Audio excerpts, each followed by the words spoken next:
നമസ്കാരം, ഞാൻ Rakesh M G. ഒരു 3 സിലിണ്ടർ വാഹനമാണോ ഒരു 4 സിലിണ്ടർ വാഹനമാണോ നല്ലത് എന്ന് എന്നോട് ചോദിക്കുകയാണെങ്കിൽ ഞാൻ എപ്പോഴും പറയും 4 സിലിണ്ടർ തന്നെയാണ് ഏറ്റവും നല്ലത്. അപ്പം അറിയാവുന്ന ആൾക്കാരെങ്കിലും എന്നോട് ചോദിക്കുമായിരിക്കും, അങ്ങനെയാണെങ്കിൽ രാകേഷ് എന്തുകൊണ്ടാണ് സെലീറിയോ എടുത്തത്, സെലീറിയോ 3 സിലിണ്ടർ അല്ലേ എന്ന് ചോദിക്കാം. ഓക്കെ, അപ്പോൾ ഈ ഒരു സംശയം ചോദിച്ചിരിക്കുന്ന അക്ഷയ് എന്ന് പറയുന്ന എൻ്റെ ഒരു സബ്സ്ക്രൈബറാണ്. 3 സിലിണ്ടർ 4 സിലിണ്ടർ കമ്പയർ ചെയ്യുമ്പോൾ ലോങ് ലൈഫ് ഏതിനാണ്, ഇതിനെപ്പറ്റി ഒരു വീഡിയോ ചെയ്യാമോ? ഓക്കെ, അപ്പോൾ ക്വസ്റ്റ്യൻ ഞാൻ പറഞ്ഞു. ഇനിയിപ്പോൾ ഞാൻ ചോദിച്ച് നിർത്തിയ ഒരു ചോദ്യത്തിൽ നിന്ന് തന്നെ നമുക്ക് തുടങ്ങാം. എന്തുകൊണ്ട് ഞാൻ സെലീറിയോ എടുത്തു? ശരിക്കും പറഞ്ഞു കഴിഞ്ഞാൽ എനിക്ക് ഏറ്റവും ഇഷ്ടം ഒരു 4 സിലിണ്ടർ വാഹനം തന്നെയാണ്. പക്ഷേ ഒരു 4 സിലിണ്ടർ വാഹനം വരുന്ന സമയത്ത് അവിടെ വരുന്ന ഏറ്റവും വലിയൊരു മാറ്റം എന്താണെന്ന് ചോദിച്ചു കഴിഞ്ഞാൽ വില തന്നെയാണ്. വാഹനത്തിൻ്റെ വില കൂടും. ഒരു സിലിണ്ടർ കൂടെ അഡീഷണലായിട്ട് കൂടിയാലും സംഭവിക്കുന്ന ഇത്രയേ ഉള്ളൂ, വില കൂടും.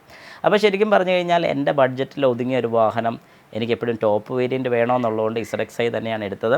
അപ്പം ടോപ്പ് വേരിയൻറ്റ് ആ ഒരു റേറ്റിന് 4 സിലിണ്ടറിലോട്ട് പോയി കഴിഞ്ഞാൽ എനിക്കെല്ലാം കൂടെ കിട്ടത്തില്ലായിരുന്നു. അതുകൊണ്ട് മാത്രമാണ് ഞാൻ സെലീറിയോ എന്നൊരു വാഹനം എടുത്തതിൻ്റെ പ്രധാന കാര്യം.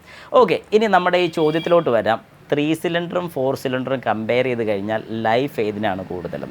ശരിക്കും പറഞ്ഞു കഴിഞ്ഞാൽ ഒരു 3 സിലിണ്ടറും 4 സിലിണ്ടറും തമ്മിലുള്ള വ്യത്യാസം എന്ന് പറഞ്ഞു കഴിഞ്ഞാൽ ഒരു മോഡലിന് 3 സിലിണ്ടർ വരുന്നുണ്ട്, മറ്റേ മോഡലിന് 4 സിലിണ്ടർ വരുന്നുണ്ട്. അതായത് 4 പിസ്റ്റൺ വരുന്നുണ്ട്. പവർ ജനറേഷൻ ചെയ്യാൻ വേണ്ടിയിട്ടാണെങ്കിലും ബാലൻസ് ചെയ്യാൻ വേണ്ടിയിട്ടാണ്, ഇതിനൊക്കെ ഒരുപാട് വ്യത്യാസങ്ങൾ വരുന്നുണ്ട്. ഒരു 3 സിലിണ്ടർ വാഹനത്തിന് എപ്പോഴും വൈബ്രേഷൻ കുറച്ച് കൂടുതലായിരിക്കും. പലരും ചിന്തിച്ചിട്ടുള്ളൊരു കാര്യം അല്ലെങ്കിൽ ശ്രദ്ധിച്ചിട്ടുള്ളൊരു കാര്യമാണെങ്കിൽ നിങ്ങൾക്ക് അറിയാൻ സാധിക്കും.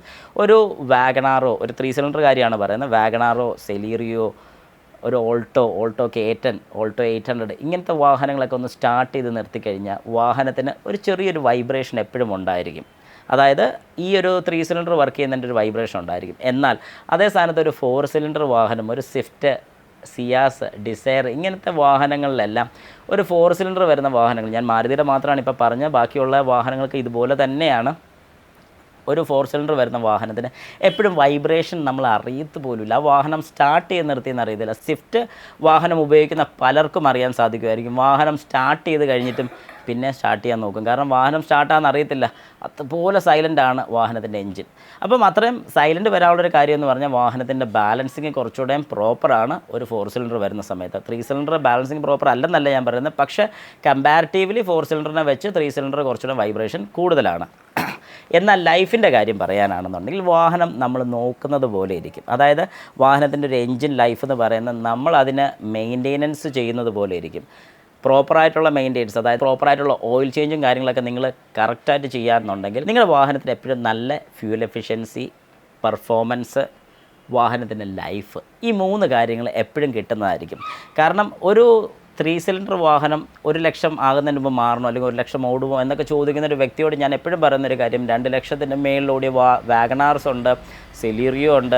അപ്പോൾ ഇതുപോലെ 3 സിലിണ്ടർ വാഹനങ്ങൾ ഒരു കുഴപ്പമില്ലാതെ പ്രോപ്പർ മെയിൻ്റെനൻസ് ഉള്ള വാഹനമാണ്. ഞാനത് ഇപ്പോഴും എടുത്ത് പറയുകയാണ്, പ്രോപ്പറായിട്ട് മെയിൻ്റെനൻസ് ചെയ്യുന്ന വാഹനങ്ങൾ. അതുകൊണ്ട് 3 സിലിണ്ടർ എടുത്താലും 4 സിലിണ്ടർ എടുത്താലും നിങ്ങൾക്ക് ഒരു പ്രശ്നം വരുന്നില്ല. പിന്നെ 3 സിലിണ്ടർ കമ്പാരിറ്റീവ്ലി മൈലേജ് കുറച്ച് കൂടുതലുണ്ട്, ഫ്യൂൽ എഫിഷ്യൻസി കൂടുതലുണ്ട്. പ്രത്യേകിച്ച് ലോങ് ട്രിപ്പൊക്കെ പോകുന്ന സമയത്ത് നമുക്ക് ശരിക്കും അത് ഫീൽ ചെയ്യും. കാരണം ഞാൻ എൻ്റെ സെലീറിയോ ആയിട്ട് ബാംഗ്ലൂർ പോയ സമയത്ത് എനിക്ക് 22-23 ആണ് മൈലേജ് കിട്ടി, അല്ലെങ്കിൽ അതിൻ്റെ ഫ്യൂൽ എഫിഷ്യൻസി കിട്ടി. ഞാൻ പോയ റോഡ് നല്ല റോഡാണ്. ഞാൻ ഏകദേശം മെയിൻറ്റെയിൻ ചെയ്തൊരു സ്പീഡ് എന്ന് പറഞ്ഞാൽ 100+ ആണ് മെയിൻറ്റെയിൻ ചെയ്തിരുന്നത്. പക്ഷേ ആ ഒരു സ്പീഡിലാണെങ്കിലും പോലും കണ്ടിന്യൂസ് ആയിട്ടുള്ള ഡ്രൈവ് ഉള്ളതുകൊണ്ടാണ് എനിക്ക് ആ ഒരു ഫ്യൂൽ എഫിഷ്യൻസി അവിടെ നേടിയെടുക്കാൻ സാധിച്ചത്.